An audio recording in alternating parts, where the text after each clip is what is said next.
how to adjust your timing. And it was 5 to 7.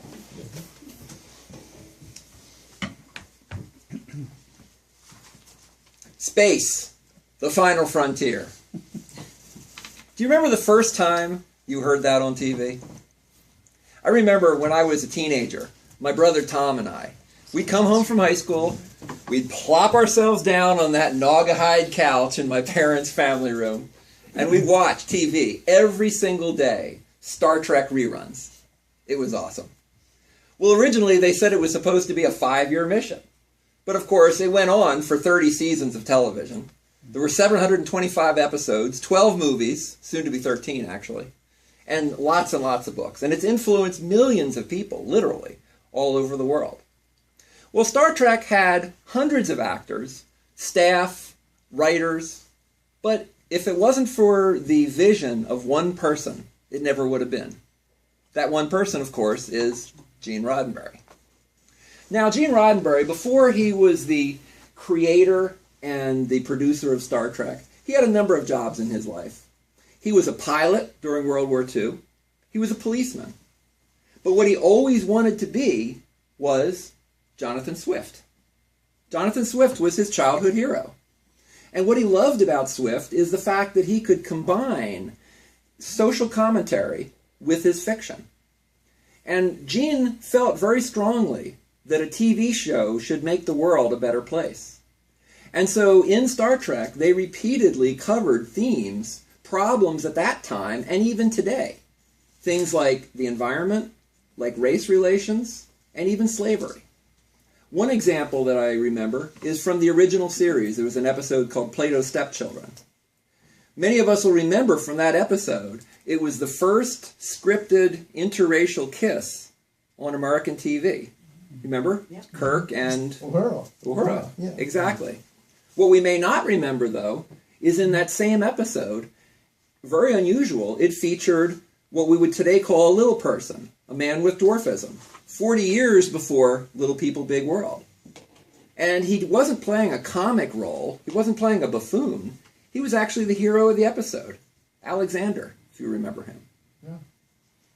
Well, Roddenberry not only believed in social change and in being a force for good, he also believed in science. You know, we can look back at Star Trek today, and we can see a lot of the things that they got wrong as far as science is concerned. Things that'll never, ever in a million years get built, like the transporter, for example. But the only reason we can do that is because Roddenberry was so adamant about being scientifically accurate in what he did. This is much different than in a show like Star Wars. You know, in Star Wars, the science really didn't matter. It didn't play any part of the story. I mean, the Millennium Falcon, it might as well have been powered by magic. Didn't matter. But not in Star Trek. Roddenberry always wanted to be accurate. So that's why we have all the so-called Treknobabble that you have. Things like the matter-antimatter core and the warp containment field and the EPS conduit and the pattern buffers. All these things.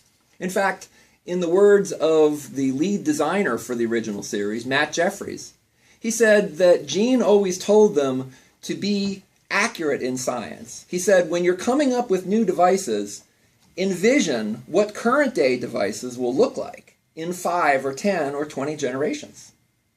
And some of the things may not be as far as we think. Has anybody heard of the X Prize?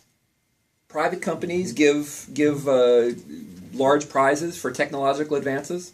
Well, there's one out there right now by a company called Qualcomm that has set up a $10 million X Prize for the group that can develop the first tricorder, the handheld medical diagnostic device. And there's a number of groups that are now in the running. You probably even know about this. That's awesome. Well, with Roddenberry's interest in making the world a better place and in paying attention to science, it's little wonder that he's influenced people all over the world. Many of us know that some of the greatest scientists and technologists of today were influenced strongly by Star Trek. So you have astronauts like Mae Jemison, you have physicists like Neil deGrasse Tyson, and you have technologists like Bill Gates, and me for that matter.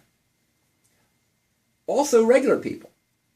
One of the things I love, Jimmy Doohan, who played Scotty on the original series, he was given a doctorate from the Milwaukee School of Engineering. I believe when he received it, he said, "Damn it, Jim, I'm an actor, not an engineer." Oh, wait a minute, that was McCoy. Well, whatever. He was given an honorary doctorate from the Milwaukee School of Engineering. And the reason is because they did a survey, and fully half of the students said that Scotty is the one that inspired them to study engineering. And Whoopi Goldberg, almost forgot her name for a moment. Whoopi Goldberg has said that Star Trek, and Lieutenant Uhura in particular, inspired her that a black woman could do anything. And in fact, she went to the makers of Star Trek The Next Generation and was asked to be given a role on that show so she could influence the next generation. And so she became the wise bartender, Guinan. Well, with all the cultural and technological influences that Star Trek had, you would think that it was a no-brainer to put it on the air. We would think that, but we'd be wrong. They almost didn't make it. They were turned down by 2 of the 3 major networks, by CBS and by ABC. They had 1 strike against them on NBC, because NBC didn't have shows like Star Trek at that time. They had shows like The Dinah Shore Show and Sing Along with Mitch Miller. Remember those shows? Yeah. Oh, unfortunately. Well, I don't. But believe me, they were nothing like Star Trek. No, they weren't.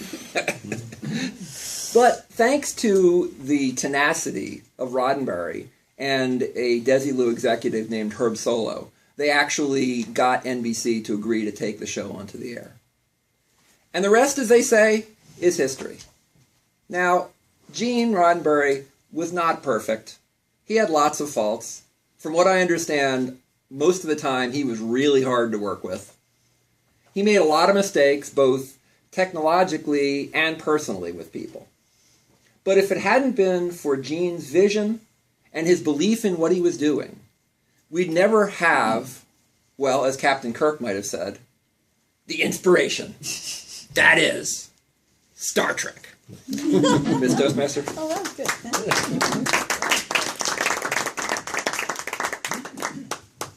Gary, it was a great speech, and that makes me feel really good to know that Star Trek was turned down by 2 major networks. So my book has a chance. There you go.